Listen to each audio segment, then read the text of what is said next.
here. We're learning, and we're going to just keep getting better as we figure out how to do things with this technology. And so I just want you to keep coming back. We have more people this week we had last week. I just kind of did a head count. We've got over 60. Last week we had 49, and so real good stuff. Thank you for coming.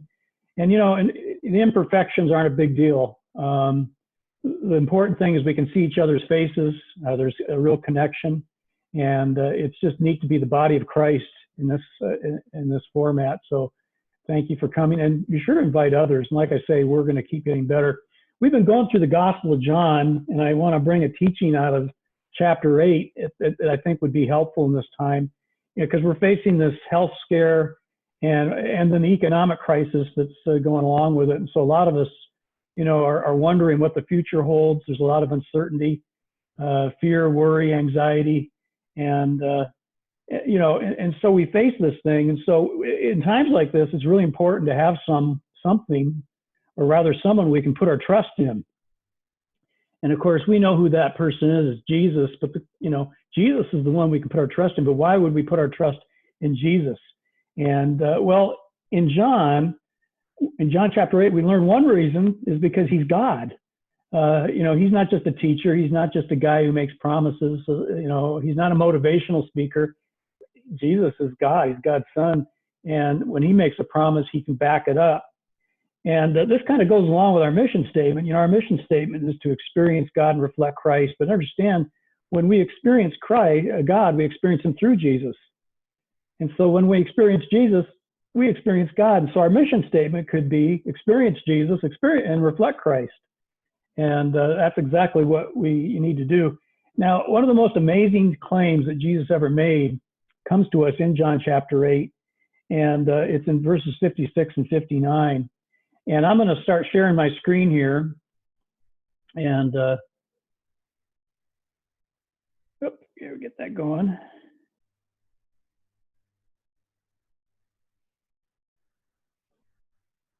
Okay.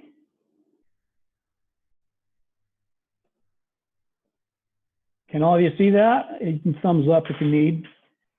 And so we are in John chapter 8. We're going to look at verse 51 real quickly, and then verses 56 to 59. See it? Okay. And if you look at verse 51, Jesus makes this statement: I tell you the truth, if anyone keeps my word, he will never see death. Now that's kind of an amazing statement in and of itself, because who can make that promise? And the Jewish leaders thought that too, because when they heard him say that, they basically said, "Who do you think you are? Are you greater than our father Abraham?" And Jesus basically comes back and says, "Yeah, I am. I am greater than the father Abraham." And he could make that statement because he was greater than Abraham. And so, when it comes to Jesus, making that promise, it's really nice to know that God has our backs, even if we were to die. The greatest fear is death, but even as Christians, we don't even have to worry about that, because Jesus has got our back on this. He promises that we will live, and no matter what happens, we have life. I remember hearing a story of a little girl who was with her family, and they were driving past a cemetery, and the little girl asked her parents, "Mom and Dad, where do people go after they die?" And she said, I don't want to, I just want to know. I don't want to go there. And so I love that story, because most of us, we have that assurance, but we're not in a real big hurry to get there. And so Jesus gives us this promise, and it does help us, though. I doubt many of us will have to worry about death through this experience. But the thing is, we have that promise. But there's more to it. And on Easter, it's coming up. We're going to have probably one of the best Easter services you've ever experienced. We're already planning for it. And it's going to be really cool, because we're just going to be reintroduced to the idea that in Jesus's life, and that the things we're experiencing here and now, they're just temporary, like was already said. And so we have this hope in Jesus. But how is it that Jesus can make this promise? Well, Jesus goes on in John chapter 8 and drops this huge bombshell. And in verse 56, he says this. He goes down and he says this: your father Abraham rejoiced at the thought of seeing my day. He saw it and was glad. You are not Yet 50 years old, the Jews said to him, and you've seen Abraham? I tell you the truth, Jesus answered, before Abraham was born, I am. At this, they picked up stones to stone him, but Jesus hid himself, slipping away from the temple grounds. Now, in this passage, Jesus clearly and unmistakably claims that he is God in the flesh.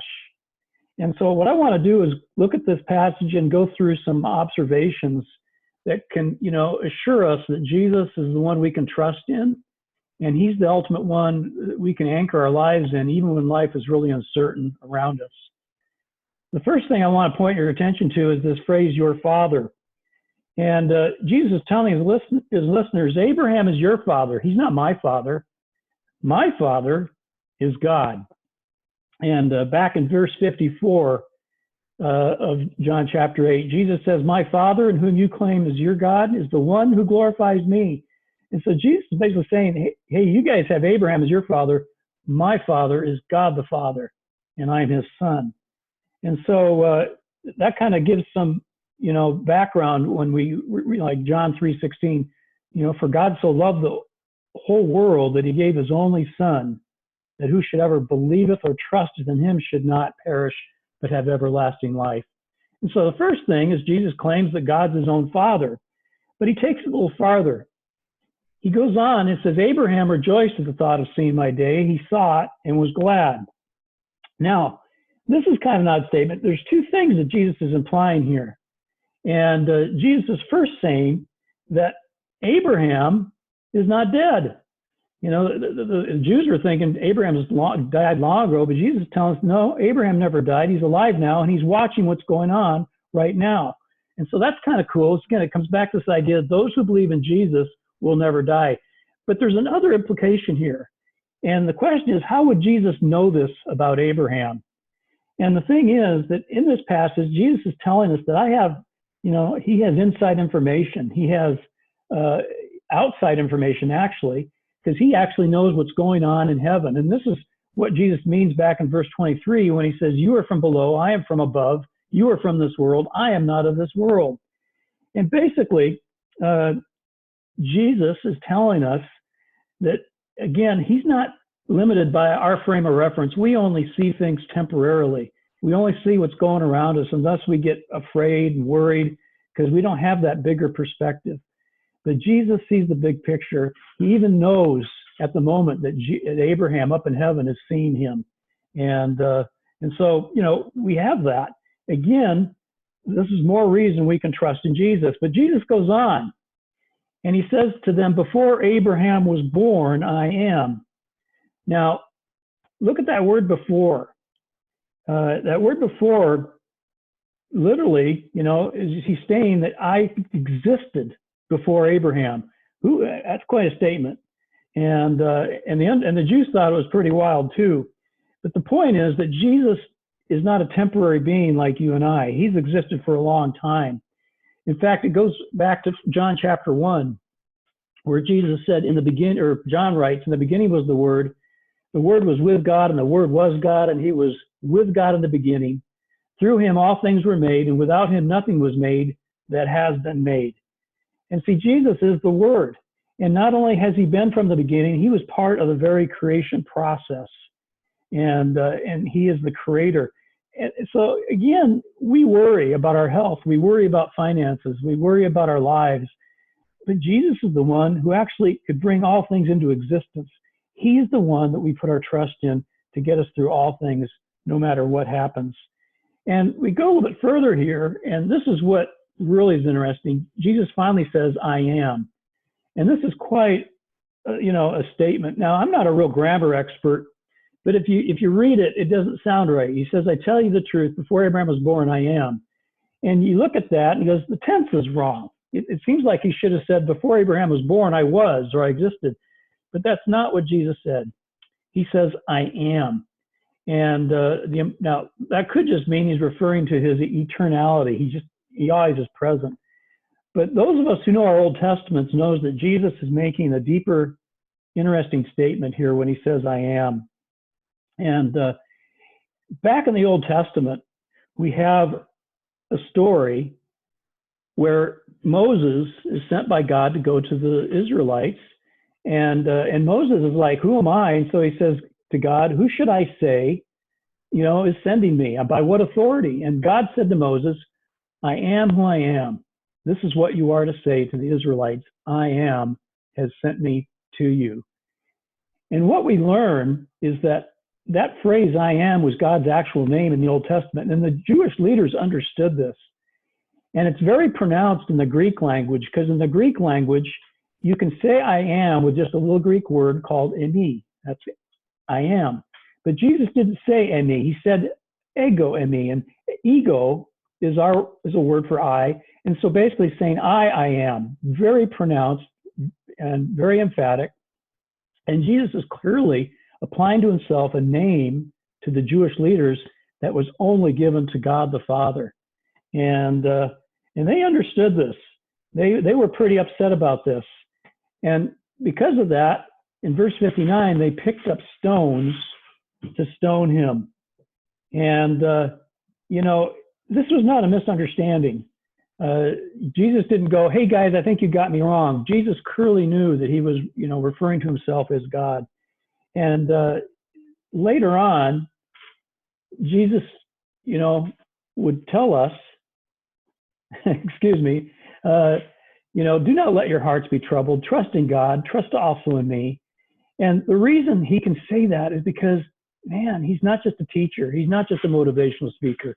He is God. And he's telling us today, hey guys, no matter what's going on in your lives, even though we're isolated, even though we got stuff going on, he is trustworthy because he is the God, Lord of all creation. And we can put our trust in him. And, but here's the thing, this doesn't happen by accident. We have to make a decision to put our trust in God. And for me, it's tough because as I'm going through thinking about finances, thinking about church, thinking about all the things that, are going to change in the weeks and the months to come, I get all these worries, and I just don't naturally feel at peace. I have to do something about that, and I have to intentionally trust in Jesus. And that, for me, that involves an act of surrender. And I just, I have to do something specific to do this. And I usually do this through what I call a surrender prayer. And what I do, and I don't know if you can see me, but I take my fist and I hold my fist out upright and I put it like this. And in my fist is all the things that I'm holding on to, because here's the